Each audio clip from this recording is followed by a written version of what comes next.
Okay, welcome to Solarize Ingham County. Happy that everyone's here today. As always, we will be sending these slides out following the presentation. So, take as many notes as you want, but you'll also be receiving these in your inbox. If you signed up online, I have your contact. If you didn't sign up online, no problem. There's a sign-in sheet right on the stand over here. Food's in the back, restrooms are over to the side, and drinks are at the bar. So thanks for attending. So my name is Marshall Clubo. I serve as the Director of Michigan Solar Communities with the Great Lakes Renewable Energy Association. GLREA is one of the older nonprofits in the state of Michigan. We are a member-based organization, so we'd love for you to sign up and be a member at glrea.org. I think it's $35 a year or $25 a year, so real marginal. Have also business memberships. That's how we keep the lights on and keep doing the good work that we do.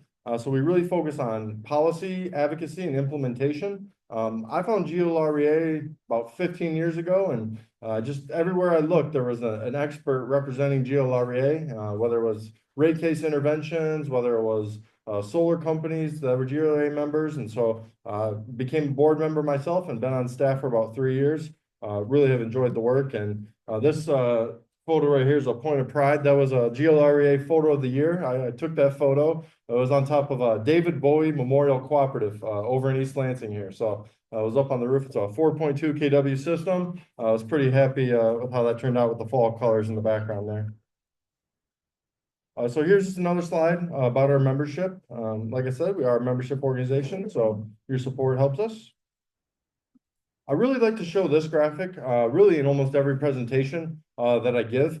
Thank you to the Lawrence Livermore National Laboratory and NREL for allowing us to use it. As you can see here, this is the energy breakdown. So it's 2021, but that's only because they stopped producing these graphics. But I just feel like it's a really good visual representation of where things are at. You can see solar is that very thin yellow line at the top. So we definitely need to do work to expand that. And all that gray on the right is rejected energy. So fossil fuels in general are a heat source that has a lot of waste to it. So as we transition to a renewable energy economy and a more distributed network of energy resources, we'll eliminate that gray rejected energy. So that will help our renewable energy transition. One resource that GLREA put forth is the Michigan Solar Communities Guidebook. This is a really practical use source for businesses, local units of government, schools, really just solar advocates. You can download the version from our website, glre.org, and we actually just are in the process of updating it. So it's pretty long. It's like 70 to 90 pages. We've kind of narrowed it down to about 50 pages, but full of great information. And I just like to put that out there for folks as a resource. This is just a quick QR code to download it. And again, you'll get these slides. So, if you're scribbling notes, don't feel like you missed out. And just a reminder for people who came in late, if you signed up online, great. But otherwise, we have a sign-in sheet at the door, just so I can be sure to send these out to you. So what is Solarize? I run the Solarize program statewide. I can see on this map here, it really is truly a statewide program. One of our strongest regions is right here in East Lansing, Ingham County in general. This is really where it started besides Ann Arbor. So in 2022, the city of Ann Arbor launched what was called Solarize. It was really a group buy model where neighbors came together, much like a Tupperware party, where the more people that purchased, you get a bigger discount. And they asked GLRA to expand it in 2023. So that's what I've been doing ever since. And we get to add Marquette, Michigan, September 3rd. So our second UP event, which is kind of fun. So a little bit more, what is Solarize? It's really a group buy purchasing. So through the economies of scale, only having to pull, so many permits, working with the local units of government helps to streamline the process, reduce that cost, and it allows the installers to really focus on a particular region so we can do group mass bulk buying. Automatic 5% off your project price, all the way up to 15%. So it's a great model. There's other models across the country that do something similar, but Michigan Solarize model is pretty unique. I haven't seen anything quite like it nationally.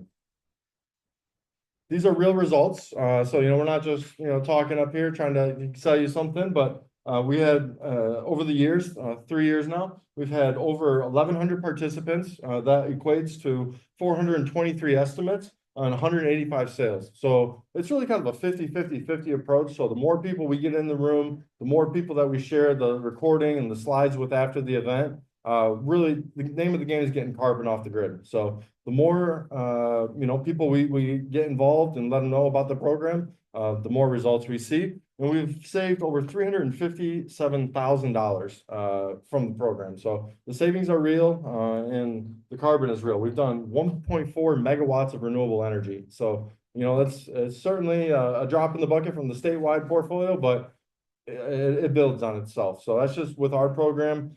Neighbors seeing the panels is really one of the best learning experiences in solar adoption. So now I'm going to pass it off to Ingham County. Very excited for their participation. They're going to tell us a little bit about their efforts. Thank you.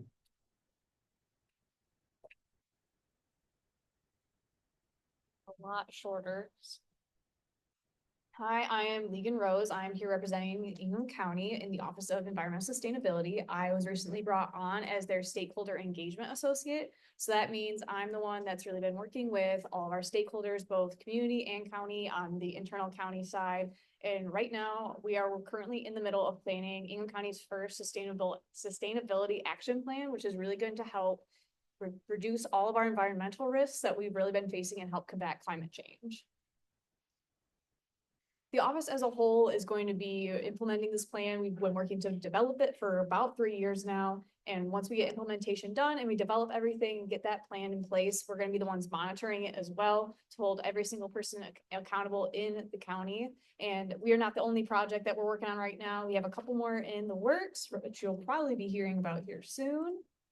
One of them being the materials management plan. They've been working very hard on that one as well. And you'll likely be getting some outreach from our office as well, because we want to get as much community and input from both community members, community groups, as well as businesses such as yourselves to make sure we get such a very holistic view of the problems going on in the county.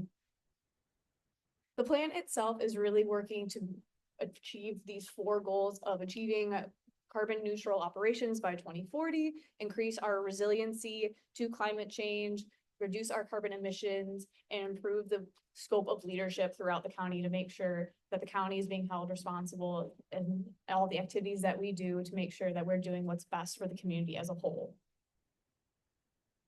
The whole timeline of this plan stretches a bit far out. We've been working very hard on it, going all the way back to 2020 when the county established a climate crisis. And then that barrel rolled into reestablishing the Environmental Affairs Commission and establishing the office itself of environmental sustainability. But on a more detailed scope lately on the engagement side, so that includes myself and a couple of my other coworkers. We've been working with engaging the community through surveys and listening sessions, looking to get their ideas of what sustainability looks like, how we can help combat climate change and increase our resiliency to all of this so that we can build a better community. All of that I was able to compile into a complete community engagement report, which is all going to be posted very soon on our website for reviewing for everybody. And currently, my main goal and my main job is working with our county stakeholders. So working with the department heads, working with staff all throughout the county and every single department. Right now we have surveys out. So the first survey closes tomorrow, actually, and then we have another one closing next Friday. Very similar to the community one to help get a scope of what their workplace sustainability looks like and how we can improve it on the operational end, then in turn hit it on the community side. In a couple weeks, I'll be hosting some county focus groups to do similar to what the community, get a deeper idea of what's going on in their brains, what's their workspace looking like, and how we can improve it on that end. These are some of the key themes that we had pop up in our community listening sessions and our community surveys. And so far, based on the results in the county surveys, they are very, very similar. So the big one that I've kind of talked about a little bit is county influence and the community communication pieces. Those have been the 2 main ones that have come up. So really it's just becoming very clear that the community and the county need to work hand in hand. We aren't one above the other. It's very much a symbiotic relationship to help make sure we get the best results for everybody.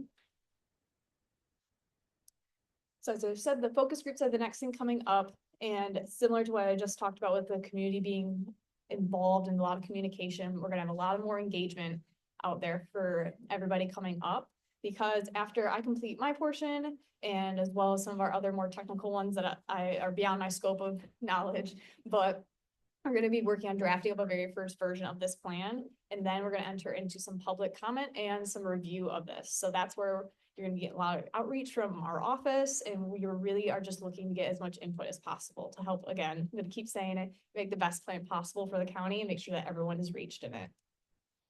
So in that, we really want to increase our scope of being of contact. So if you're at all interested in receiving any more information about this plan, our office, any new other stuff that our office might be working on, we would love to have you join our listserv. You can do it online on our website, or I do have a paper copy to sign up on if you would like to do it that way. But again, we are going to have some new engagement opportunities coming up, and we really, really appreciate either you guys participating, or if you know anyone that you might anyone you might know, we'd love for you to pass it on so we can have them take part. Yeah, so our contact information, QR code, the website, and I'll be here if you have any questions.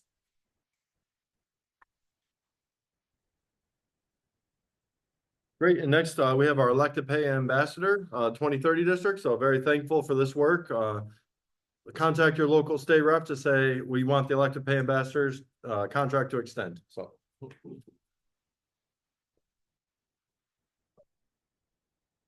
Just quick clarification. I am not the elective pay ambassador. However, I work directly with the elective pay ambassador.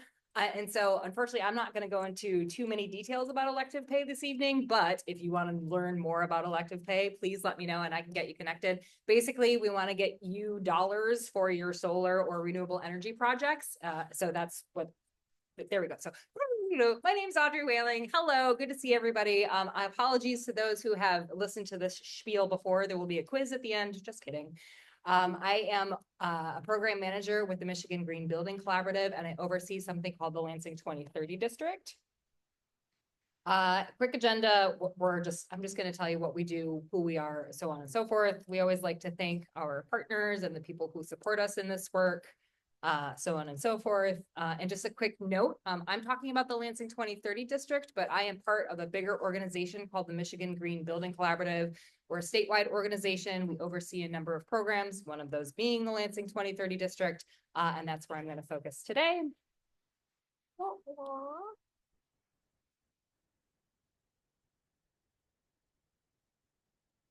Love technology.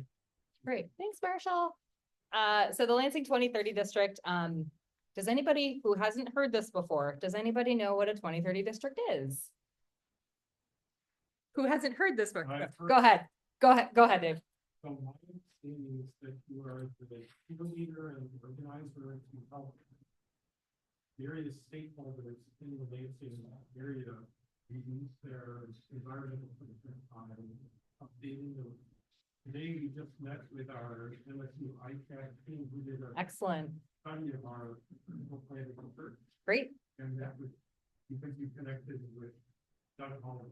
Yes. So that's an actual item. So you got right to an example that I'm going to give. So thank you so much for that. Just really quick zooming out for a moment. A long time ago in a land far away, there's an organization called the Architecture 2030 Institute, and they identified that the most carbon emissions come from cities, the built environment, buildings, transportation, water, so on and so forth. And they indicated that if we don't do something, we're going to run out of runway really quick. And so this is a great area for us to focus and have more bang for our buck and reduce carbon emissions in the built environment. So a 2030 district is a public-private partnership where we work with the government, we work with building owners, we work with small businesses, we work with schools to help them reduce their carbon emissions. And we primarily do that through building energy, transportation emissions, and anything related to water. And while we have a really strong partnership with the city of Lansing, and we work very collaboratively with Ingham County as well. And we're working with building owners to help reduce those carbon emissions in a variety of ways. Just again, quick zooming out, letting you all know that there are 26 2030 districts across the nation, including 2 in Canada, which means there's about 660 million square feet across the nation that are working to reduce their carbon emissions. We are lucky enough to have 4 districts here in Michigan: Grand Rapids, Lansing, Detroit, and Ann Arbor, and we all partner and work closely together. So if I don't have an answer, one of my collaborators probably does. If you have friends or building owners in fellow cities and who might want to take advantage of some of these opportunities, please let me know and I can help you get connected. A couple of groups that we participate with mostly are the building owners, as I mentioned, community organization, for example, Capital Area Friends of the Environment, or the Interfaith Power and Light group here based in Lansing. We also work with architects, engineers, and different groups who help move this work forward. While our work does not specifically focus on residential, we do have partners and collaborators in that space. So again, if you're looking for answers as far as energy efficiency, energy audits in those spaces, we can help you get connected. We really see ourselves as sort of the hub in the center of a wheel. If there's funding, if there's resources, if there's tools, we look to try and make those dots and connections to help get folks what they need to move their goals forward. So why did we arrive in Lansing? We had a really great conversation with Lansing a couple of years ago. They have a sustainability action plan, as Marshall may have mentioned, that they're working towards reducing their carbon emissions in the built environment. Oh, wow. A lot of their goals look very similar to the goals that the 2030 districts are trying to accomplish. So we have a great partnership with the city of Lansing to help move forward their goals. What this looks like as members enroll with us. And I also want to be clear, we are not selling anything. We're really a resource hub. So when I say enrollment, it's if you have a building, you enroll with your square feet, and therefore you are a part of the 2030 district. The same is true of community organizations. There is an annual fee for professional partners, only because we are hoping that they will get some business out of working with us. But essentially, it's a free enrollment to join the district. You get access to resources, you get access to different opportunities, potential connection to funding.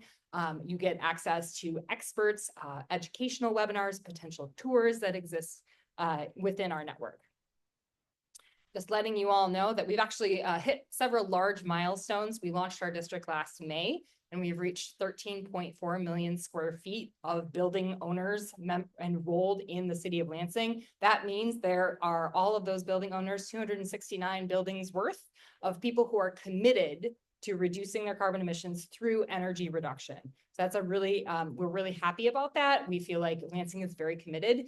And through programs like Solarize, we're able to help people continue to move the needle on their energy reduction. These are all of our members, building owners, community organizations, professional stakeholders, quite a lot scattered across Lansing. Again, we're very happy to have everyone here. And we have some really great partnerships that translate into programs. One of the things that we offer as part of the 2030 district are programs. And one of the opportunities that our fellow audience member was mentioning, so we have a really strong relationship with Michigan State University. Go Green. I knew there was a couple of Spartans in this room. Where they are funded through the Department of Energy. They have money to do energy audits for buildings. Hazlitt Community Church was able to take advantage of the BTAC program. They have a team come in, walk through, provide energy assessments and evaluation, provide some options as far as how to reduce their energy use and move towards savings. That also can help get you set up for, okay, well, we've reduced our energy. Now we want to make sure that we install solar. So it's a really nice synergistic opportunity. The other really cool thing about working with Michigan State is we work with students. And so the students are primarily doing the audits. So they get hands-on learning experience. If anyone in this room has a small building, K through 12 school, even not in the city of Lansing, in the greater area or in the state of Michigan that might be interested in something like this, it is free. Please let me know. They're looking for more buildings right now. And it's a great opportunity to, again, identify and move towards your goals. The second program that we are fortunate enough to have a really strong relationship with our partners at the Lansing Board of Water and Light. They have generously offered to help enroll building owners into energy benchmarking. What does that mean? I'll talk a little bit more about it in a moment, but essentially it's like a Fitbit for your building. You measure your energy. We, the Michigan Green Building Collaborative, I said I wasn't selling anything, but we have a program that you can enroll and pay a small fee, and we will do all of the automated energy benchmarking for you. And BWL has graciously offered to cover 50% of that. So it's a really nice opportunity to get your foot in the door if you want to measure your energy of your building, but perhaps cost is a little bit of an obstacle. So we appreciate our collaborators at BWL for that. As I mentioned, energy benchmarking is essentially measuring the energy use in your building. Sometimes you might not know that There is, somebody's having a dance party in the middle of the night. Like, why is our energy billing going up at 2 a.m.? Not really, but it helps you identify what's going on and ways to reduce your energy. I guess, as I mentioned, we offer an automated benchmarking service. If that's something that you're interested in, please don't hesitate to chat with me. I also have some flyers about that. But again, we would do it on an annual basis. So we work with the utility provider, report your data, give you an energy scorecard, and outline ways that you might be able to continue to reduce your energy, including, hey, have you thought about solar? If anything that I said to you here was interesting today, there's different ways that you can engage. If you're, again, a building owner, or know a building owner, or somebody that might want to take advantage of some of these opportunities, please let me know. If there are other resources or companies that might be interested, please feel free to connect them with me. We are always looking for opportunities to do tours with our members or have educational activities. So if you're an expert on a particular topic in the energy and green building space, please let me know. We'd love to hear from you. This is my contact information in the Lansing 2030 District website. So if you want to learn more, please head there. And then there's a couple of slides with links that Marshall indicated he'd be sending out the slides after this presentation. Thank you so much. All right, thank you, Audrey. And a little bit of housekeeping. There's lots of food, so please eat up. Don't feel like you're interrupting the meeting. Order drinks at the bar, tip your bartenders, and then restrooms are over here. Next, it's really an honor, privilege, Absolute Solar. Can't play favorites, but they're my favorite in the state. They're in it for the right reasons, so appreciate you. Hi, thanks guys. Thanks everyone for coming out. My name is Adam. I work with Absolute Solar here. I recognize a handful of you in the house, so it's great to see everyone. Yeah, we're excited to host this next Solarize program. You know, we've done a handful of them over the years, and they're fantastic for businesses, schools, churches, nonprofits. We're going to be doing a residential one after this at 7 o'clock. That's one's going to start for your homes if you're looking at it for your personal houses. But happy to talk to you about how we can help and how we've been partnered with the city and GLREA to kind of go through this whole process.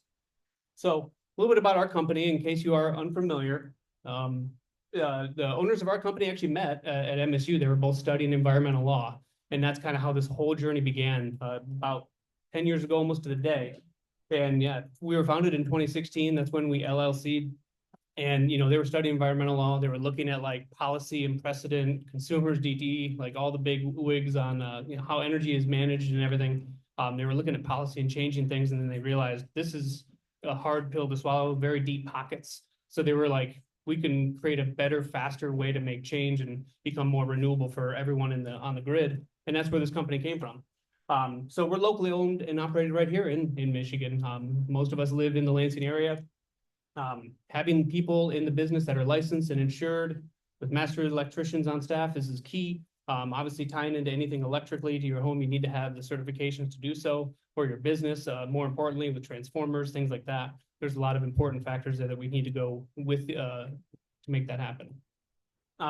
Big thing that we do while we're doing our assessments is being a turnkey operation, starting from, you know, here we are today to that final approval to operate. Once you get the green lights from all the inspections, everything that passes with the utility, we're there for you for the whole process. We're installing that system for you. We're handling all the permits, interconnection applications, everything that happens for the entire process. And we're always going to be monitoring all of our systems that we install. We have a monitoring application within our phones, our tablets, and you'll have this too. You know, if you don't already have a system on site, you know, you saw that photo of me earlier. That was me with my house. You know, every day when the sun comes out, I can look at, you know, how much solar am I getting today? And it's a beautiful thing to kind of see how much energy you can generate yourself when the sun just starts shining. And so that's something that you'll have, but we also, like I said, we monitor that. So if there's ever anything going wrong with the system, we get alerted as the contractor who's installing it. And so that's something that we can service the product if we ever do need to. It's rare if that happens, but we do. So a big plan for, you know, our future and for your future is kind of figuring out how this can work for your guys' entities and how we approach putting the solar system and design together. You know, with partnerships with GLREA, Michigan Saves, 2030 District, everyone who's kind of gets the wheels turning on how people can be more energy efficient. Once they look at us and say, hey, my bills are high, what can I do about this? That's where we start. We look at your energy costs. We look at each month kilowatt hour data. We can look at interval data and dive really deep into it. And we do a software analysis with our design tools, and we can actually figure out where the best production would be for your panels on the, whether it's on a ground mount, if it's on a roof. You know, there's a lot of different applications for where solar systems can go. And so we have a lot of different variables that we track, whether it's soiling, panel degradation, weatherization. You know, we don't always get the beautiful bright sun every day here in Michigan. So we're factoring that in with our analysis and our design tool. It actually shows the azimuth of the sun throughout the full calendar year, and it tells us how much solar production you should get in every single place on every panel, wherever we design the system for your structure. So once we can identify a proper placement for this, we're going to look at customized quotes for you guys. Every building, every house, every church, every school is different. So, you know, we want to make sure that we're designing it based on, you know, the most productive areas that are southern facing or east or west, if possible. Anything that we can get the maximum amount of production for the system to get you guys a good return on investment. And when we look at how we're going to design that system, we can go based upon how much energy you're using in the building, and we can go up to a certain threshold. And we can talk a little bit more about what the utilities allow. But there is a certain point where you can maximize the system, or you can look at a quicker return on investment. When we do our designs, it's a 25-year spreadsheet of how the money breaks down. It shows you all that information, and it's really great because then you're actually seeing how the money shakes out over time and how it compounds over time as utility rates keep rising. So that's a big thing that we do. So with incentives, they are still available for, you know, commercial nonprofit entities. You know, for this group right here, this is that window that we're talking about. And, you know, even folks within the 2030 district, they are helpful with this, capturing elective pay for nonprofits or the federal tax credit for businesses, depending on how you file. But either way, you're eligible still for this energy credit, and those things are going to be available until the end of next year. So it's a really important timeline to be considering, and also thinking about what you can do and how you can do it and when, because we want to make sure you're capitalizing on as much for a return on this, even outside of your bill savings, as you can. So I'll click through these so you can kind of see them real quick. But basically, there's a 30% federal tax credit that's available for commercials and nonprofits. So whatever the system's total cost is, you can apply 30% of that towards this credit. For commercial entities, the passing of the big beautiful bill last year allowed commercial and nonprofits to still be eligible for the incentives. Unfortunately, residential property owners aren't still eligible for those types of things. But for commercial and nonprofits, there still is a window there, which is great. And also, outside of just solar, battery storage is going to be applicable beyond 2027 as far as what you can achieve for energy storage, and also the incentives that are available. And it'll still be a 30% credit on batteries. So what we want to do is look at what type of entity you are. If you are a commercial business, there still is a thing called bonus depreciation. And if you're familiar with that, that's more of a CPA tax advisor question, but it's something you can apply 100% of. Now that was another thing that passed with the big beautiful bill. So that's another way to reduce your net cost in a big way. So the timeline for the applicable credits, I think I mentioned that briefly, but essentially the system has to be placed into service, is what it's technically called, by the end of 2027 in order for you to be able to claim these credits. And so that's why the window and the timeline of where you guys are, you know, talking right now, got a little over a year and a half to kind of figure out how this process is going to go to make sure that the system can be operational by that time. Because what we do is we have to go through all those permitting stages. We have to make sure all of the ducks are in a row within the utility company, whether it's BWL, consumers, DTE. We have to go through all of those channels and make sure everything can be greenlit by the time we get to December 31st, 2027. So that's why looking at this now is a really important timeline, because we're at that really perfect window where this opportunity is still available. So with utility bill credits, I can talk a little bit about this, and of course we can dive more into detail on it when we're looking at custom quotes and how to offset this with solar power for your home and your business. Essentially, once you have solar on site, it's called distributed generation. That's basically what they call the rate structure that you're on once you have solar on your site. So whether it's utilities, like BWL, consumers, DTE, they all have a similar program. They all have time of use rate structures. Everyone's on time of use now. Even BWL changed that about a little over a year ago. We can talk about that. The way it works with solar is that once you have solar on your building, you're able to generate excess energy in the moments that your building's demand is being met by the solar system and excess energy is still being generated by that system, anything that's left goes out to the grid and you do get a credit for it. You don't get the best rate. You get about maybe 50 cents on the dollar for the credit, but it is something that you can apply and it's automatic onto your bills. So that's something that it does impact that. And that's where we look at fine tuning your system based on how big of a system you would like to kind of either maximize your overall returns or finding that quickest return based upon, how big of a system you do.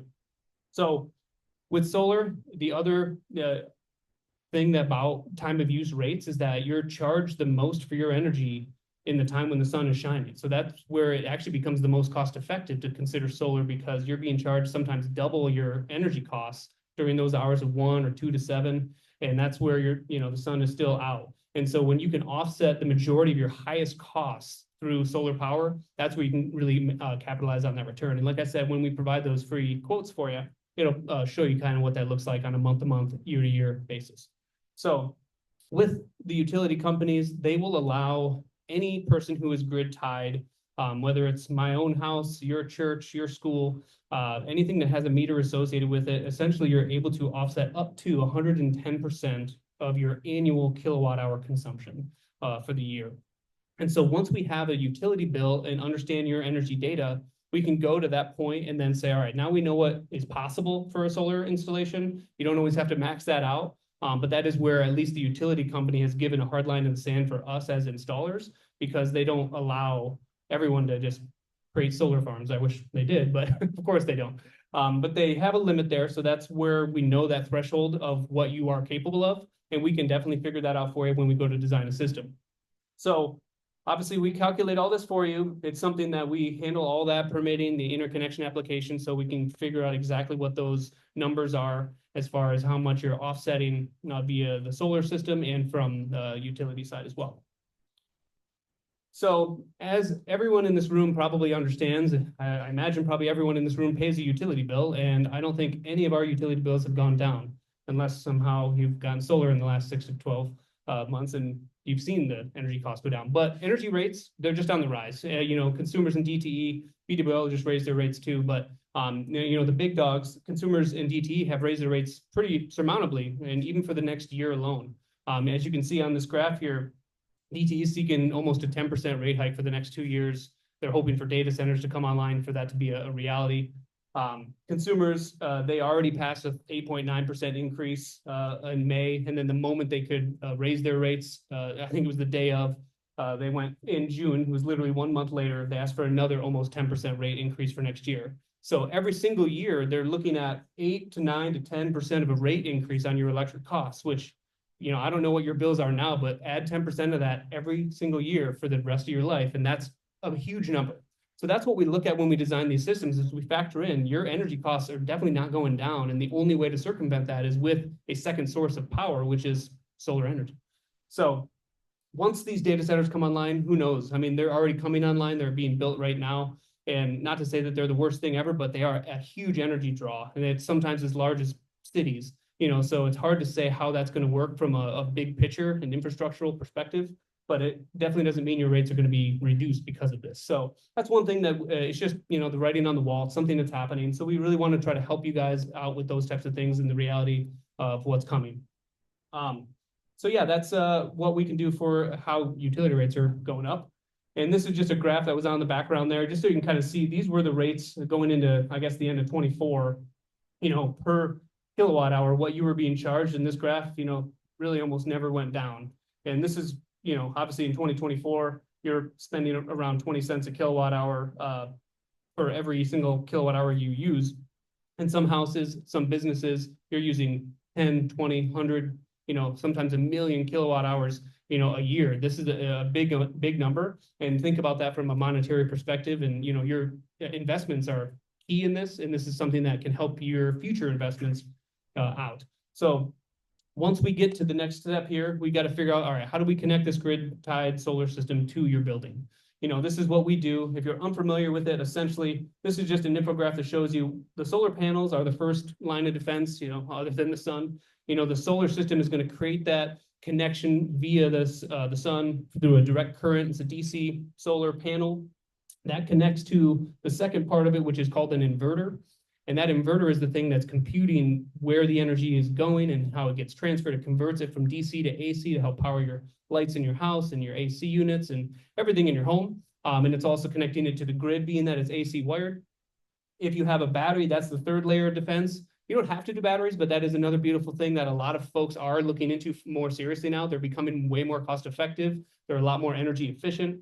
The chemistry has changed on these in a big way as of late. So those are things that a lot more homes and businesses are looking into. And the fact that tax credits will still be available for those entities in the future, it's an even bigger reason to be considering that.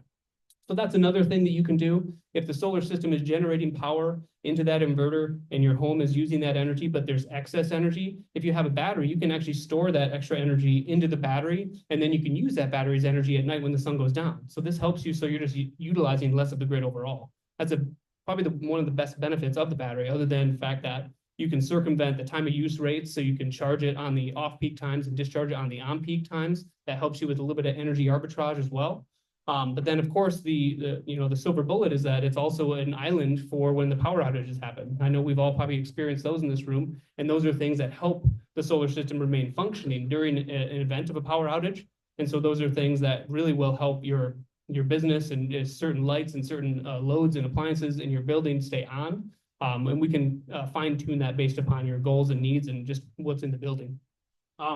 Obviously, the last step in the equation is obviously anything left is going out to the grid. After you have your solar system generating power for your home, powering your lights, if anything's going into the battery, that's great. If there's anything left after that, that's when it goes sent out to the grid through that distributed generation program. And so it's all something that we are connecting through the utility company. We're connecting that to the grid and everything. So that's where you're going to have us tying into to your main electric panel and meter, and we have to tie all that stuff together. These are just some examples of what we've done over the years. You know, there's ground mounts, roof mounts. There's a church here in the middle. That's a school in the Lansing area. That's over in Meridian Township. You guys can see that clock tower up there. There's an Aldi that we did, another ground mount in Williamston for a lot of commercial and nonprofit entities. And so, you know, that's something that we can do. And some of these installations happened prior to incentives even being available.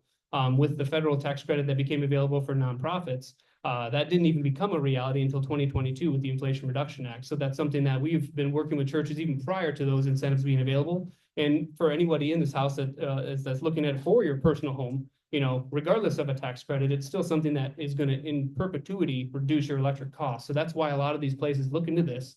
And there's a lot of opportunities out there for that.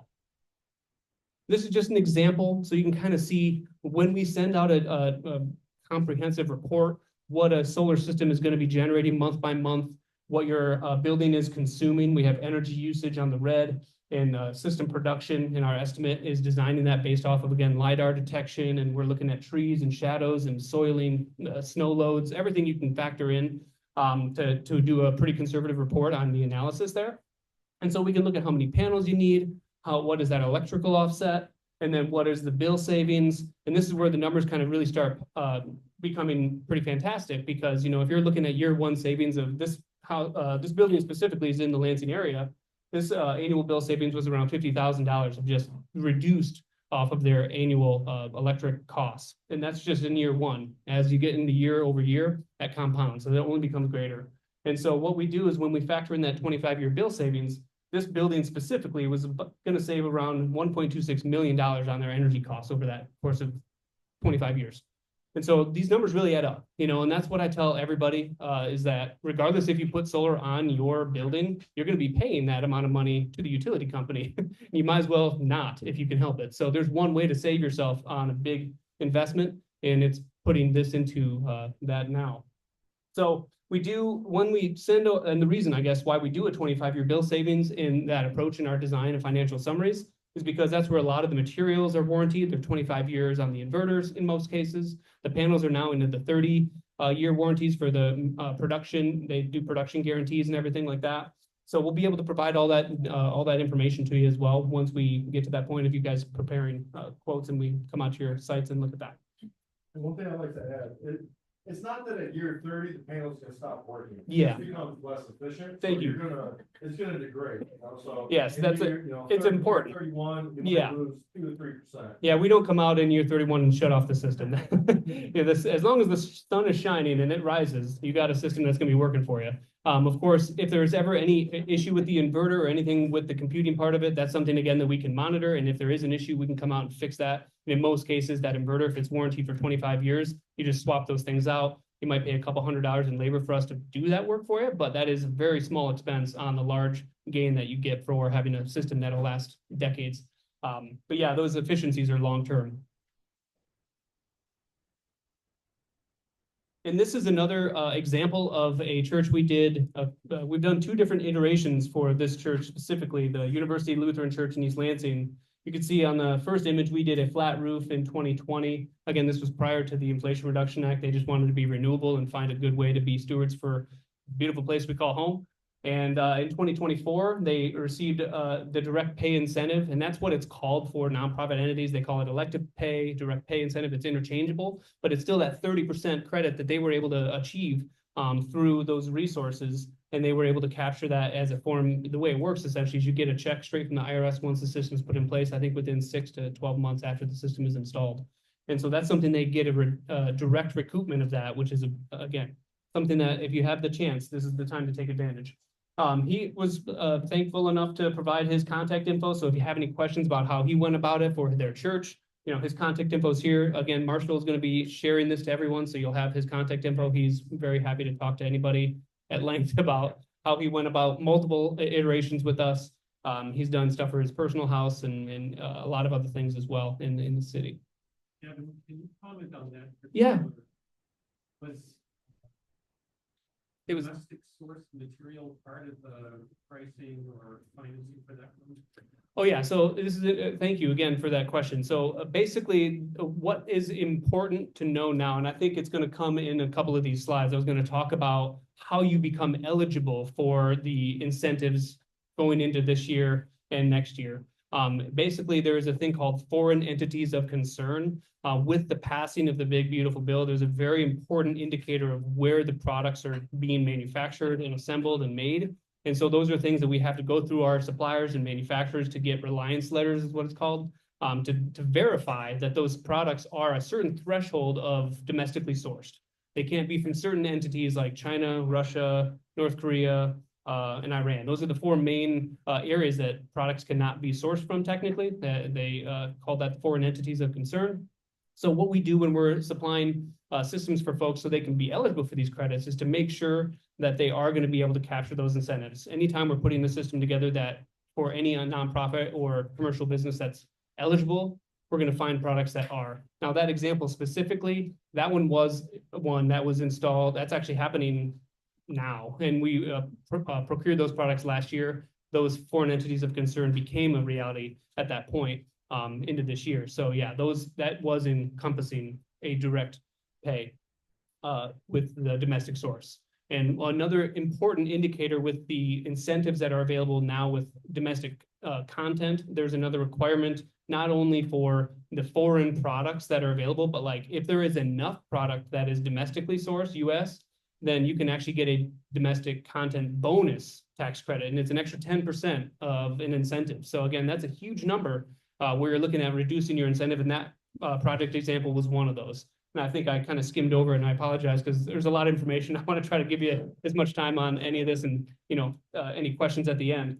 But, you know, that payback period on that system was like 5, maybe 6 years. It's a very good looking return because they were able to capture not only the 30%, but the actual domestic content as well. And because it was a commercial property, they were able to claim bonus depreciation, which again is a huge net reducer on the cost. And then, of course, the bill savings. That's the cherry on top.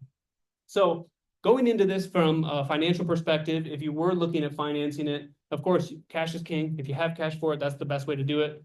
If you are looking at doing it through financing structures, Michigan Saves is a fantastic resource for anybody, even for your own personal property. If you're looking at it, when I put solar on my house, I went through Michigan Saves myself. You know, I'm still paying off student loans, so I didn't have the luxury of, you know, throwing it all on the table. But those are resources that they are available for businesses, nonprofits, and, you know, your personal property if you have one. So they have a thing called a bridge loan, which is something that will allow you to utilize whatever the 30 or 40% incentive that you're able to capture. They can utilize that amount towards a bridge loan so it can reduce your upfront costs on the system as well if you were looking to pay for it outright. So that's something that we can look into more with you. And this is a link that you can go straight to their source as well. If you have any questions, I'm happy to talk after that, after the fact of all the things that they do. But they're essentially the nation's first green bank. They're a nonprofit. They work directly with the credit unions in the state of Michigan to source lenders that are available for whether it's commercial, nonprofit, or residential projects. They work not only with renewable energy like contractors, but they also work with like siding, windows, insulation, pretty much any kind of thing you're looking to do for your home or your business. They have a lot of opportunities for contractors, and I do recommend searching for them, even if it's not a solar related issue, because they do a very large vetting process for the contractors that are part of their programs. And again, I talked about the bridge loan a little bit so you can kind of understand what those are, but it can help you reduce your overall upfront costs. And again, we can learn more about that as you guys want. So the other option for financing, if cash is not a reality at this time, if the budget's tight and financing is a little bit hard from a financial angle and what those interest rates look like, there is a third option, and it's kind of the backstop of everything if you don't have the other means to do so. It's called a PPA for short. It's Power Purchase Agreement.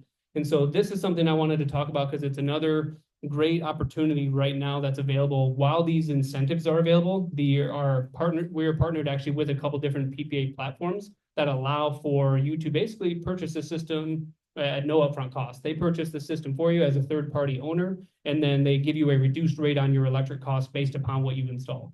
And so we can dive way more into that. I'll kind of skim again through these slides so you can read it. And again, Marshall will be able to provide you more information on that. But those PPA programs are something that if, again, the finances are tight, I would definitely consider a third tier of looking at it, because this is something that will allow you to still be able to reduce your carbon footprint, reduce your electric costs, but then not have to actually pay for the system outright. Now, of course, the caveat there is instead of saving all of that money that you would have saved by purchasing the system and reducing your bill by all of that amount, they do a reduced rate. So instead of you paying 18 or 20 or 25 cents a kilowatt hour, you might spend 15 or 16. So you get a reduced rate on your electric costs based upon what you produce. So it still does become a savings, but they have those programs that are there for 10, 20, and 25-year lease agreements. And so those will be something that, especially with nonprofits, another thing that they do is they actually gift the system to the entity as well at the end free of charge as well. So it's one of those things that kind of sounds too good to be true, but it's something that is a reality. And again, we can get you information on that if that's something you would like to pursue as well. Yeah, and it's a 20-year ownership transfer for nonprofit, so zero money up front, then year 20, there's no cost to transfer the ownership to you. So it's pretty amazing opportunity that, is only here for another year. So definitely, Something to look into. Cash flow tight, like Adam said. Yeah, we can help you with that, and we can get you in talk to you with those partners and get you involved with them.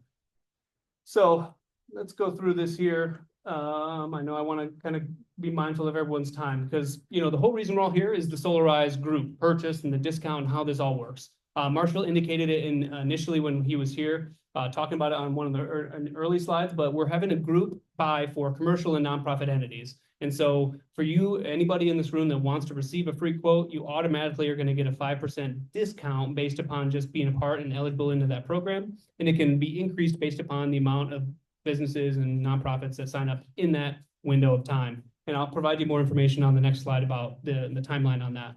But it's, again, a great way to reduce your upfront costs just on the outright for what we would be charging, generally speaking. And then again, once you factor in a federal tax credit or a direct pay incentive, a reduced cost, and potentially larger incentives that are available, whether it's an energy community or low income bonus or a domestic content, those are all adders for different rates that you can get better pricing on. Those are things that just reduce your cost by 40, 50, 60, sometimes 70%. So going into the timeline for everyone who's looking at this, obviously we're here today on the 20th talking about how this can work. The next step is, of course, just looking at your building, seeing what energy usage is. I'm happy to come out to those sites and then assess that free of charge. The next step is the deadline to at least request a quote. You can reach out to Marshall, reach out to myself. I have business cards in the back. My email will be on the slideshow as well. just feel free to reach out to me or Marshall. Once this is all done, if you'd like to get a free quote, we asked, just give us 2 weeks for that, so we have enough time to sift through those.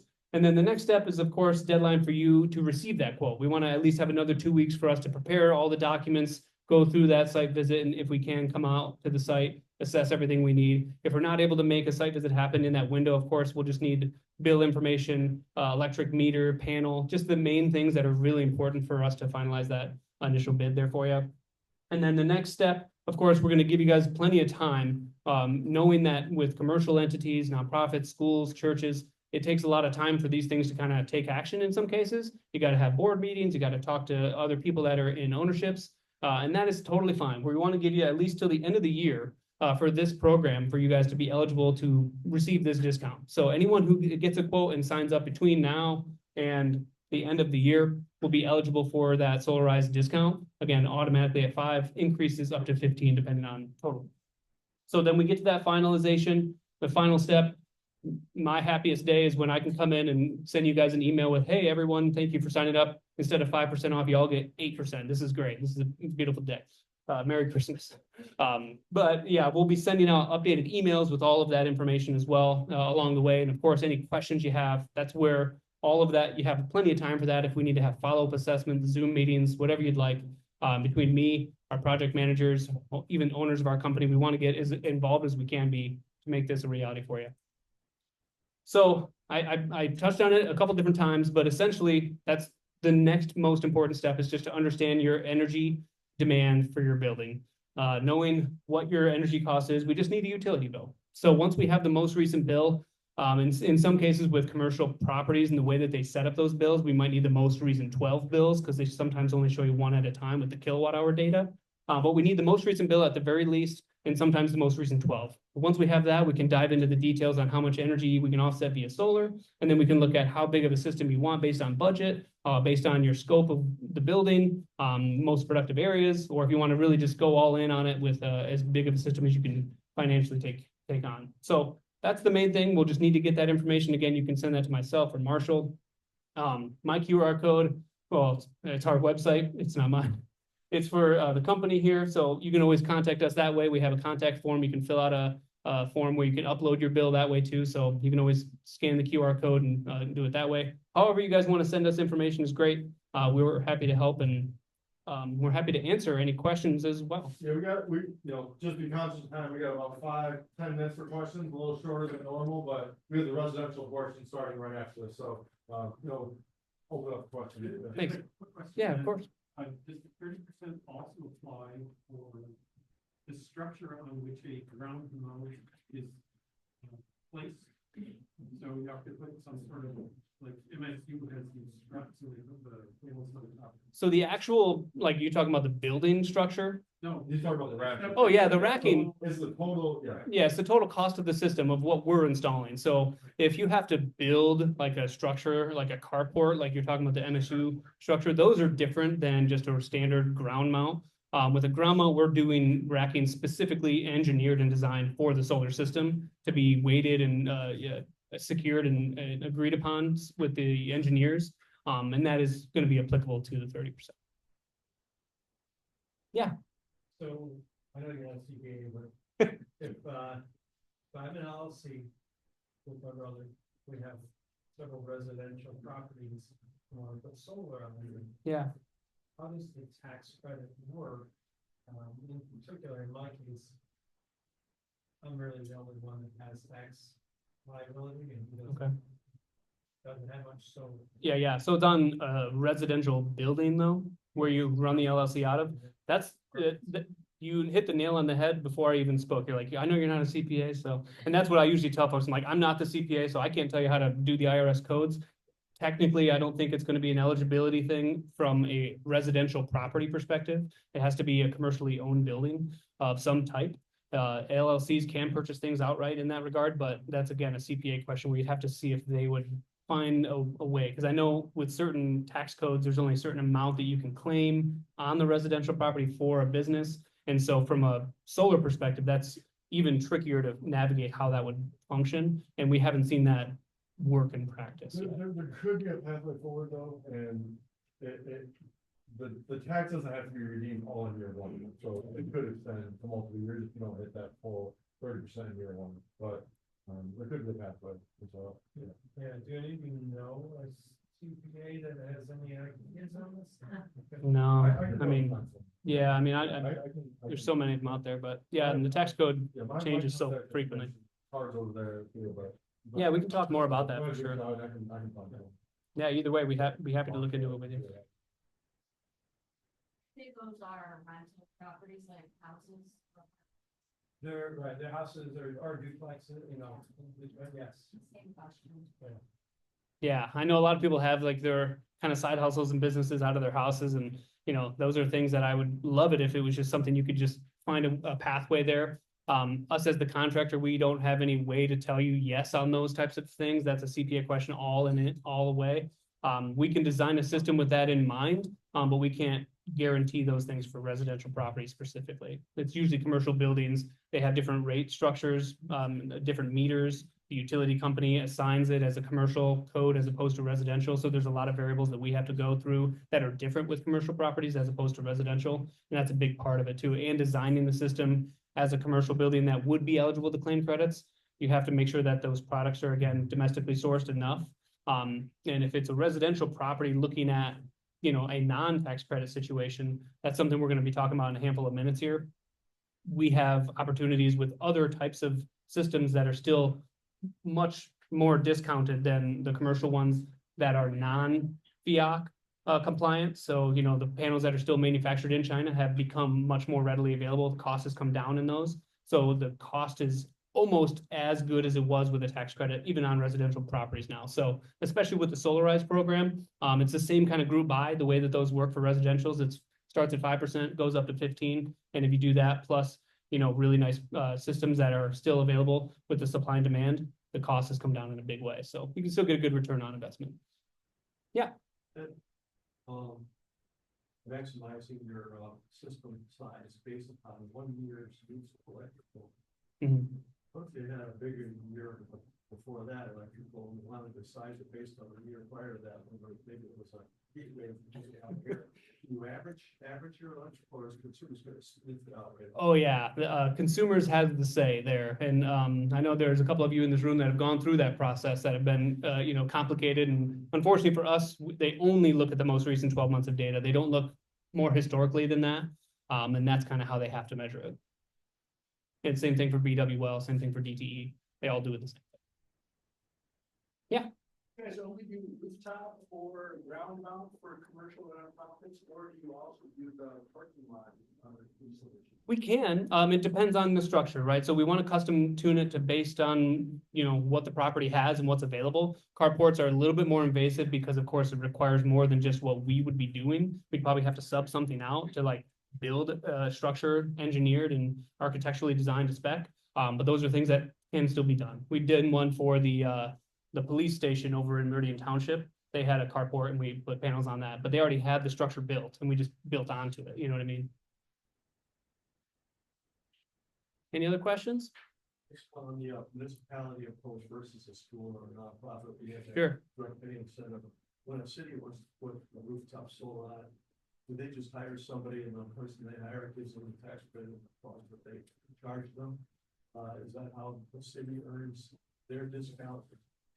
Is the person like you It's the, gets a tax credit in? yeah, it's the owner of the property, the person who is purchasing the solar system is the one who claims the incentive. Now with the PPA structure, they're the ones that can capitalize on it because they're the one purchasing the solar system. It's essentially whoever owns the solar system is the one who claims the tax credit onto that system. And so with the PPA, those entities would own the system at that point. You'd be one that's kind of leasing essentially your roof to that. They'd claim the credit. And then there are amortization options where they can reduce your rates and things like that once the incentive has been captured on. But owning it outright is the only and best way to probably capitalize on your personal reduction on the tax credit. Oh, the city must pay taxes. Well, yeah, even nonprofit entities, like a church, a school, municipality, it's all the same thing. It's a direct pay incentive, and basically it's a check that they cut for whatever that total is, regardless of their tax liability. Yeah. So we're gonna end the commercial portion, do a 5-minute break and then start residential.